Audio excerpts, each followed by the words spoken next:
Hey folks, welcome back to the channel. I'm Brian with Risner Cutlery, and today we're going to talk about the history of the sodbuster pattern for a few minutes. I've got some brand new farm and field tool bowl busters right from the GE factory, so let's take a look. So the term sodbuster seems to have originated in the late 1800s in the United States. It referred to a farmer or gardener out in the western US who worked the land or busted sod for a living. These days, the phrase sodbuster is actually trademarked by Case, which is why GEC names these knives the bowl busters. But in conversation, any slip joint with a simple upswept handle and a Skinner style blade is often just referred to as a sodbuster pattern. The name for this kind of knife varies in different parts of the world. For example, in Spain, it's referred to as a shepherd's knife, and in France, it's associated with coal mining, being called a miner knife. Regardless of where it's located, the sodbuster or bowl buster or shepherd's knife all have a similar design as a simple, one-bladed, rugged working knife.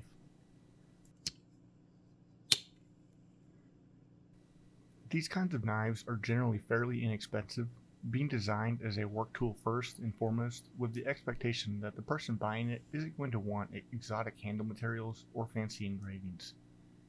Great Eastern Cutlery's farm and field tool brand tends to be more budget priced compared to Titouette or Northfield, for example, and the handle materials used in this run include micarta, Delrin, and Richlight. These materials are reasonably affordable and easy to work with, and they hold up to more active use compared to, say, an acrylic or wood handle. It's hard to pin a date to when the sodbuster style knife was invented. There are plenty of examples of what most people would recognize as a sodbuster pattern by the late 1800s in both the US and Europe. But if you look at some of the surviving examples of knives from ancient Rome, there are folding work knives found with a similar shape and duty as those bowl busters. The handle is made of bronze in the shape of an animal, and it has a plain iron blade. There's no half stop or spring, it's just a simple folding knife that opens by pulling the blade out. I'll include a link in the description to the British Museum's photography of one of these knives. Let us know in the comments if you think it meets the criteria to be called a buster style knife or not. These farm and field bowl busters are a pretty good example of what a modern sodbuster pattern looks like. These are on the larger side for this kind of knife, with many examples being about 3 inches or so closed, whereas these bowl busters come in a little over 4 inches.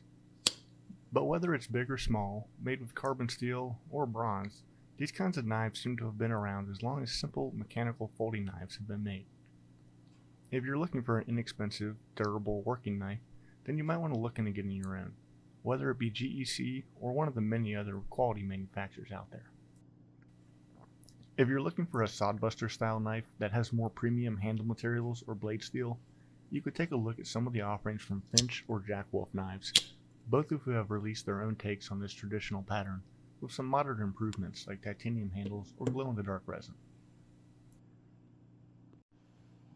Okay, that was a fun history lesson, but before we go, let's take a last look at all of the handle materials in this upcoming GEC release.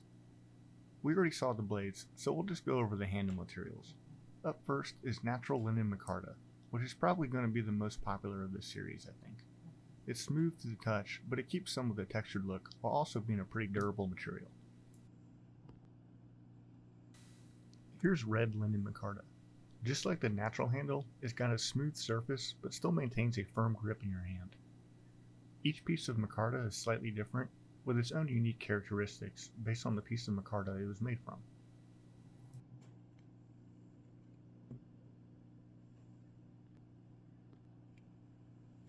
This next one is red black Richlight, which is a paper-based material made by setting it into machinable resin blocks. This one has subtle red streaks throughout the edges, and from a distance it almost appears black. It's a very durable material and will hold up to a lot of use.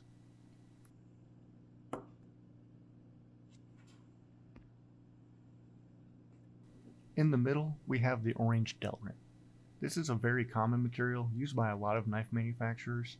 Just like micarta and Richlight, it's strong, it comes in a bunch of different colors, and it doesn't add much to the price of the knife, keeping this style of knife affordable.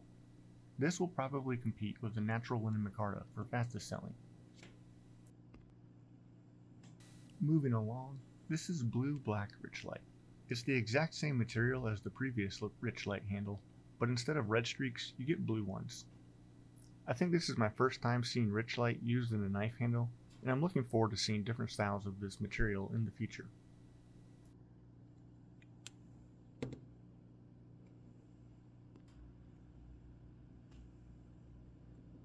This is another red linen micarta handle, but this one comes with a locking back. Technically, sodbusters don't have locks, but I think we can give it a pass here.